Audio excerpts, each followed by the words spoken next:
Dice la palabra del Señor en el Evangelio de Juan, capítulo 1, versículos 1 y 14. En el principio era la palabra, y la palabra estaba con Dios, y la palabra era Dios. Y la palabra se encarnó y habitó entre nosotros, y vimos su gloria, la gloria que le corresponde como Hijo único del Padre, lleno de gracia y de verdad. Pues hermanos, si leyésemos estos versículos en el idioma original, nos percataríamos de varios detalles interesantes.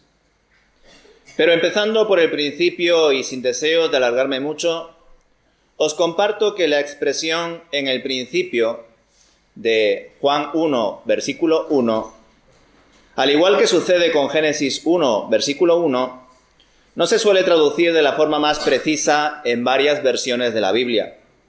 Es decir, resulta más acertado traducirlo sin el artículo determinado el y leer en un principio en vez de en el principio.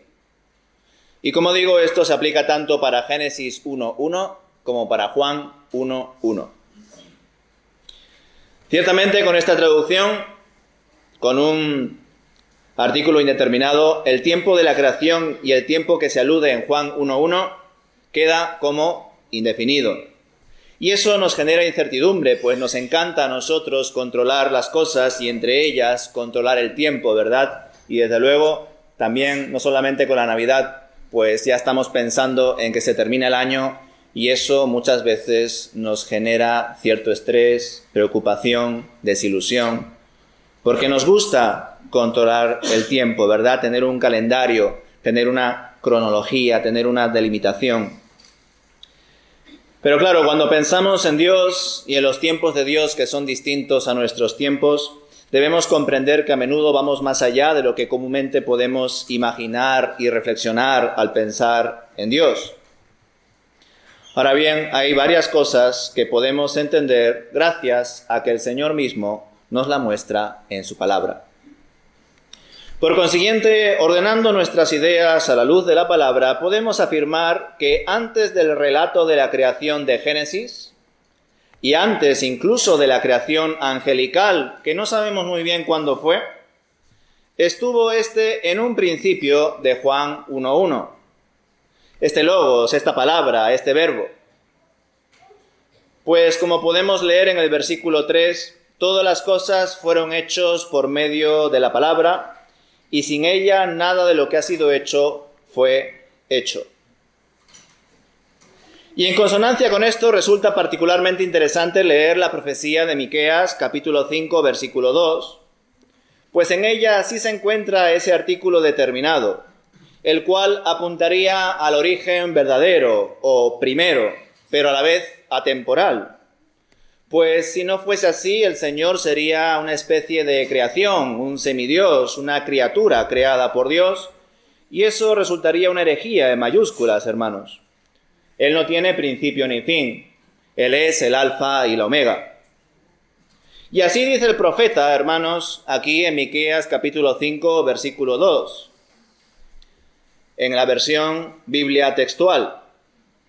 Pero tú, Betlehem Efrata, pequeña para estar entre las familias de Judá, de ti me saldrá el que será caudillo en Israel, cuyo origen es desde el principio, desde los días de la eternidad.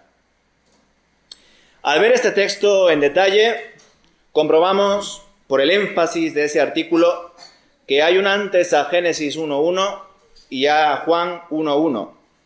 Y en ese antes ya estaba Jesucristo. Y ya estaba porque Jesús es el que es. Jesús siempre es.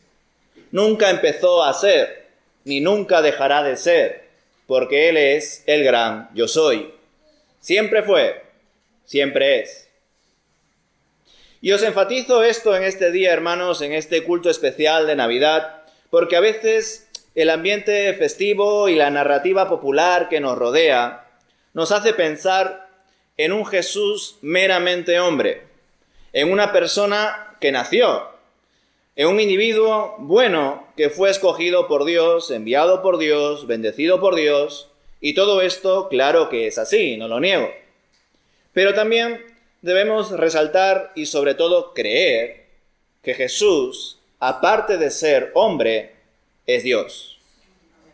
Y tenemos que reafirmarnos en esa creencia, hermanos, porque socialmente y culturalmente es justamente lo que no se dice de forma rotunda. ¿Por qué? Porque ofende, porque confunde, porque nos invita a arrepentirnos y eso a la gente ya no le gusta. Eso ya no es tan comercial. Sin embargo, el nacimiento de un bebé a casi todo el mundo le gusta, ¿verdad? Y los regalos, las cenas, las experiencias, las luces y cosas de ese estilo a mucha gente le gusta. Y ya sabéis, las calles se llenan de turismo y consumismo en estas fechas, aun cuando las decoraciones son más o menos, en esencia, las mismas cada año.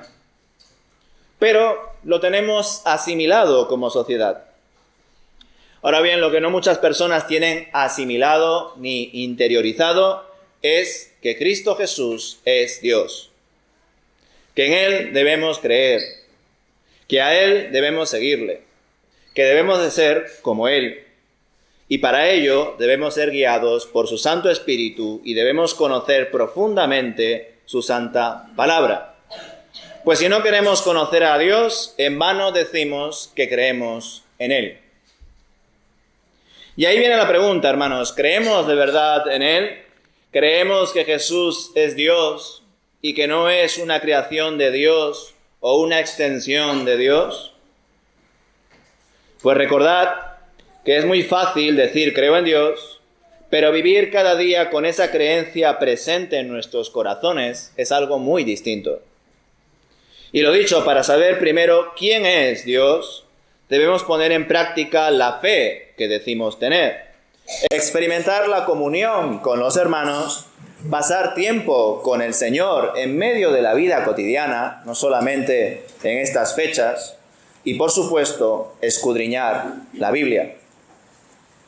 Pues en esto consiste la vida eterna, hermanos, en conocer al Padre, al único Dios verdadero y a Jesucristo, a quien Él ha enviado. Y el Padre y el Hijo uno son, y nadie conoce al Hijo sino el Padre, y nadie conoce al Padre sino el Hijo, y aquellos a quienes el Hijo quiera mostrárselo. Y es el Espíritu de Dios quien nos da ese regalo, hermanos, el regalo de conocer a Dios, el inmenso regalo, el mayor regalo de conocer íntimamente al que nos amó primero, porque es Dios nuestro primer amor. Y sin Dios, nosotros tampoco podríamos amar, porque el que no tiene a Dios en su corazón no es capaz de amar como Dios nos enseña a amar. ¿Sabéis por qué? Porque Dios es amor. Y si sacamos a Dios de nuestras vidas, hermanos, o directamente no le tenemos presente en nuestras vidas, el amor de Dios tampoco estará. Y tampoco podremos amar a los demás como Él quiere que les amemos. Y curiosamente en estas fechas se habla mucho del amor, ¿verdad? Pero se habla poco de que Dios es amor. De que sin Él el amor no es posible. Al menos no el amor perfecto, puro y eterno que Él nos comparte. Y normal que a menudo entre amistades, compañeros de trabajo e incluso familiares no exista amor. ¿Sabéis por qué? Porque falta Dios. Y en muchos casos falta Dios por ambas partes, por ambos bandos. Y en otros casos falta Dios por una parte más que por otra, y por eso también falta amor. Por eso mismo, hermanos, debemos aferrarnos aún más al amor de Dios y al amor que recibimos del prójimo, que también ha recibido el amor de Dios. Más aún en estas fechas, y escuchad esto, donde mucha gente se siente obligada, y fijaos lo que os voy a decir, En estas fechas, mucha gente se siente obligada a amar,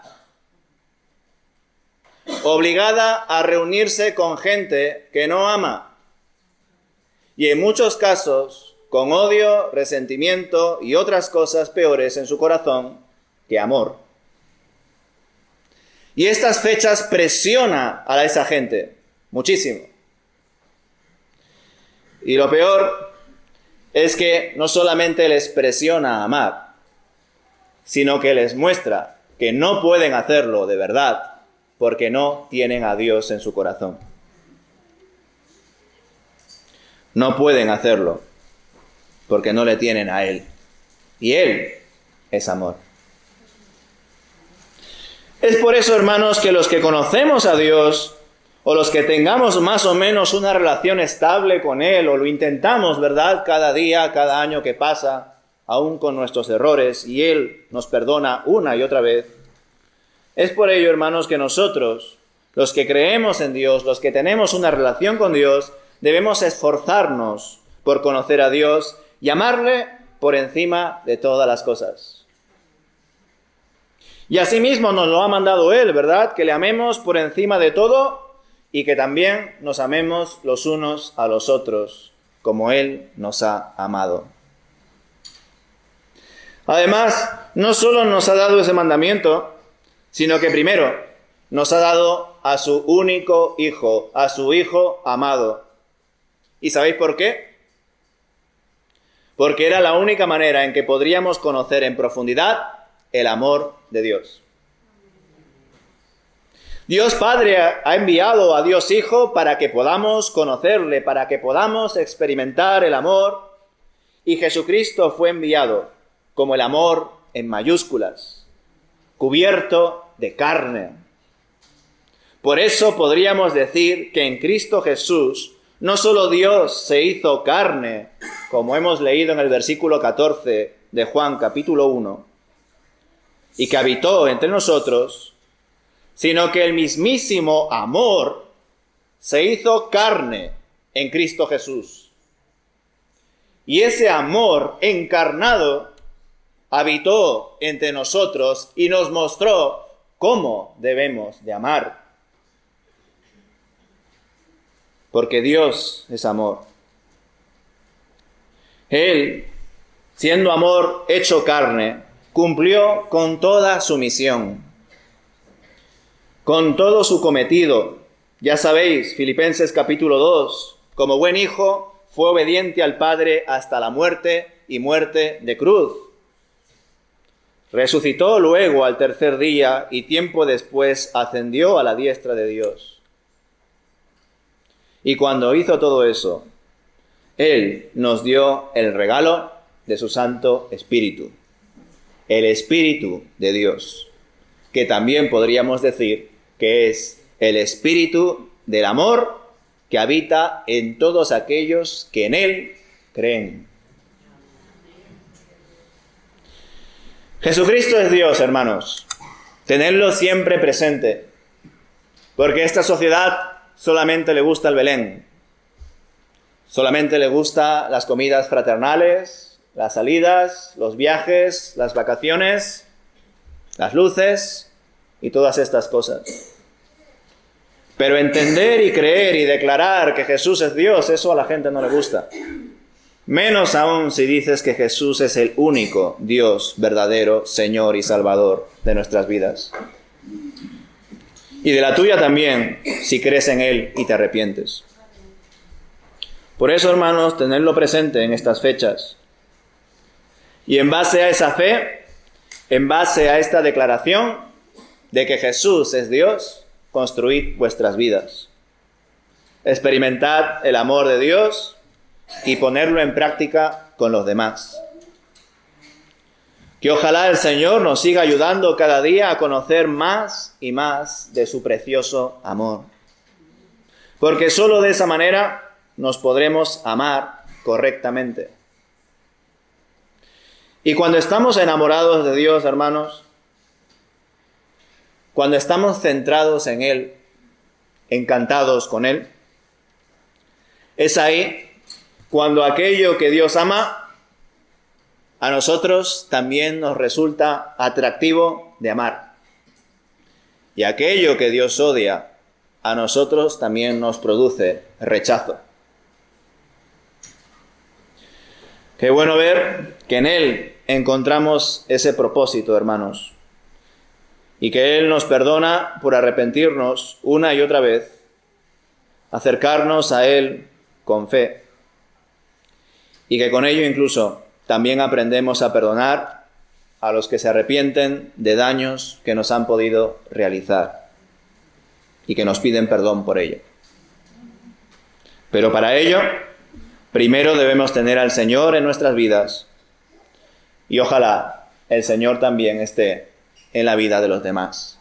Amén. De nuestros familiares, amigos, vecinos, compañeros de trabajo, en todas aquellas personas que necesitan a Dios y no lo saben. Que se haga su voluntad de nosotros, hermanos, y hagamos cada uno el esfuerzo de conocerle a Él, de experimentar su amor, de compartirlo con los demás, de entender que Él es primero, y para ello escudriñar su palabra y vivir la fe. Que el Señor os bendiga, hermanos. Feliz Navidad.